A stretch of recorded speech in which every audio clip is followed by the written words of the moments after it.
Mes chers compatriotes, chers amis du Gabon, mesdames et messieurs les congressistes,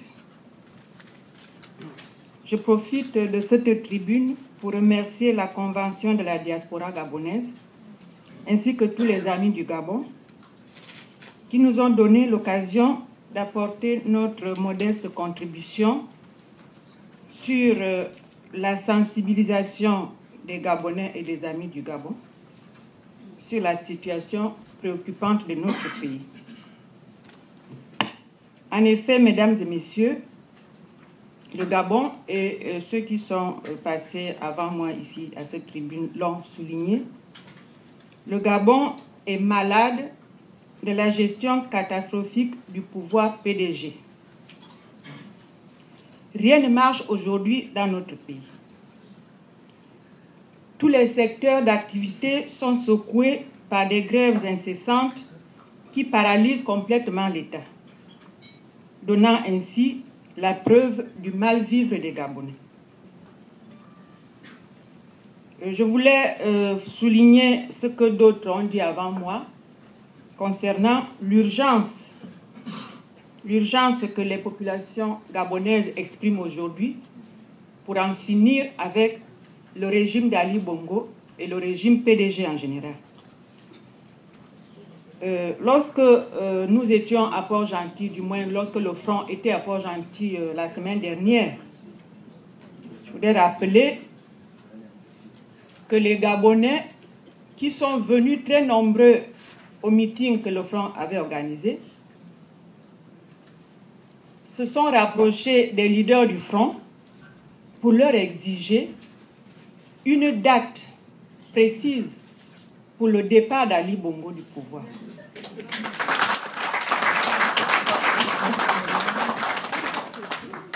Cela signifie que le congrès que nous tenons aujourd'hui, à partir d'aujourd'hui, et dont les résolutions, je n'en doute pas, seront orientées dans ce sens-là, que ce congrès est très attendu par les Gabonais, qui veulent en finir tout de suite avec le système Bongo. Il n'est plus question d'attendre. C'est pour ça que l'idée de la conférence nationale souveraine qui a été proposée ici, qui peut être une bonne idée en d'autres circonstances, me paraît aujourd'hui ne pas cadrer avec la réalité et les attentes des Gabonais.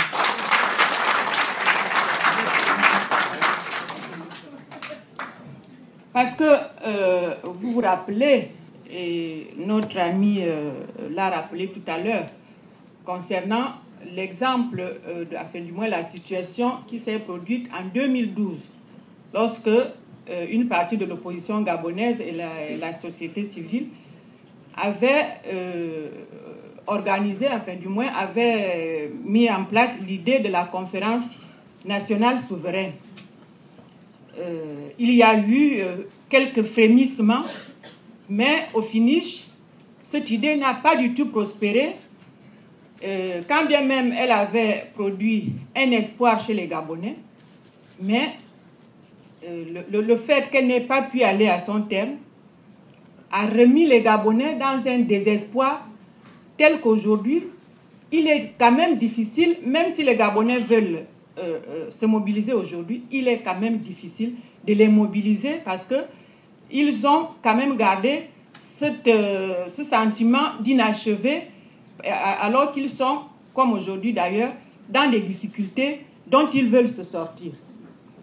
Donc, je voulais donc l'affirmer et dire que ce que les Gabonais attendent, que ce soit de la diaspora, que ce soit des leaders qui sont sur place à Libreville, c'est que Ali Bongo et son système s'en aillent au plus vite.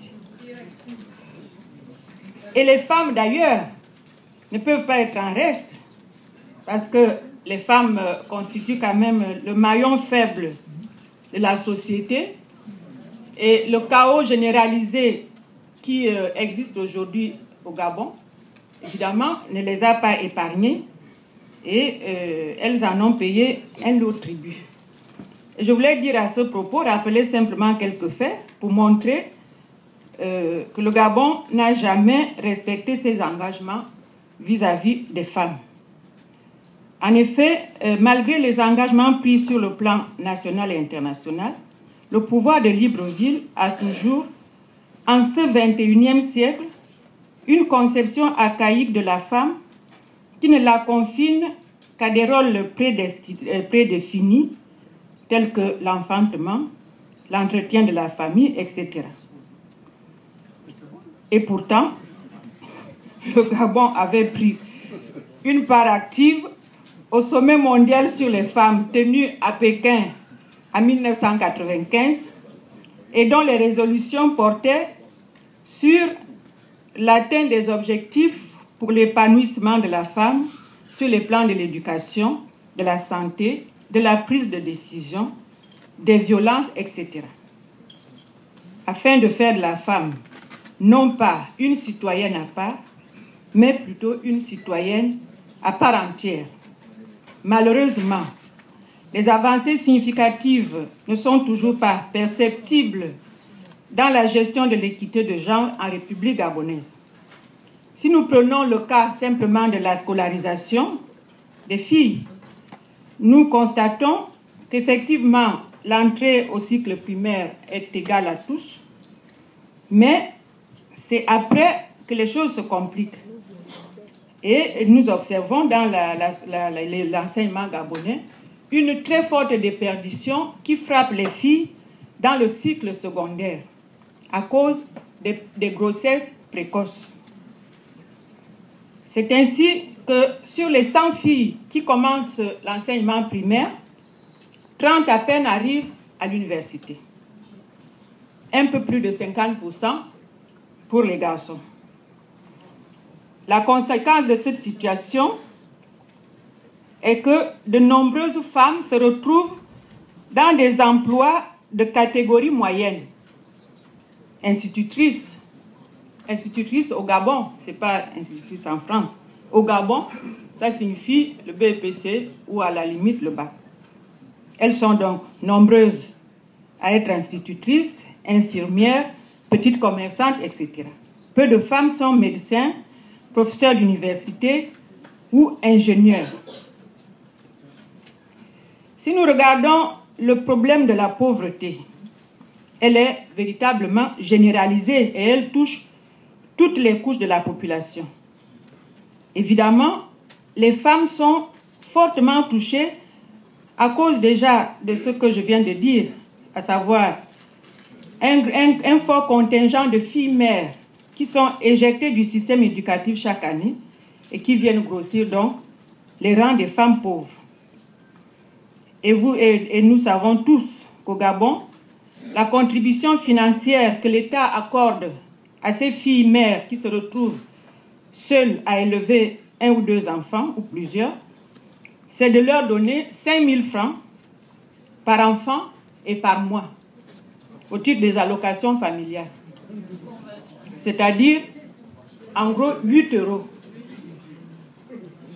C'est-à-dire aussi en équivalent 1 kg de poisson à Libreville pour nourrir un enfant pendant tout un mois.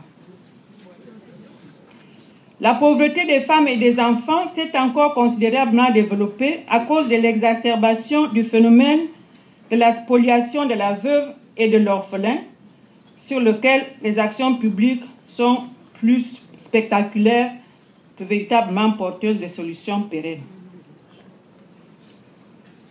En ce qui concerne l'accès aux soins de santé, c'est la même catastrophe pour tout le monde, mais pour la femme, la situation est aggravée lors des accouchements qui se font dans des conditions véritablement archaïques, avec des hôpitaux au plateau technique complètement défectueux. Sur le plan politique, la présence des femmes est très rare dans les sphères de décision, dans les sphères de prise de décision. Alors que des centaines de femmes se retrouvent comme danseuses dans les groupes d'animation du parti au pouvoir, danseuses, il n'y a que 5 femmes aujourd'hui pour 29 hommes dans le dernier gouvernement du Gabon. 18 femmes pour 102 hommes sont députés à l'Assemblée nationale. Nous voyons là donc qu'aucune mesure de renforcement des capacités de la femme en politique n'a été prise par le pouvoir et les femmes, dont la plupart n'osent même pas prendre la parole en public, préfèrent souvent rester en retrait des activités politiques. Mesdames et messieurs, chers compatriotes, chers congressistes, comme vous le constatez sur ces quelques exemples, le pouvoir gabonais n'a jamais pris d'initiative sérieuse pour assurer à la femme une place respectable dans la société. Au moment où les Gabonais travaillent activement pour l'avènement d'une nouvelle république, la femme gabonaise garde l'espoir de la prise en compte de sa dignité et revendique sa juste place auprès des hommes dans l'œuvre de construction de notre pays. Je vous remercie.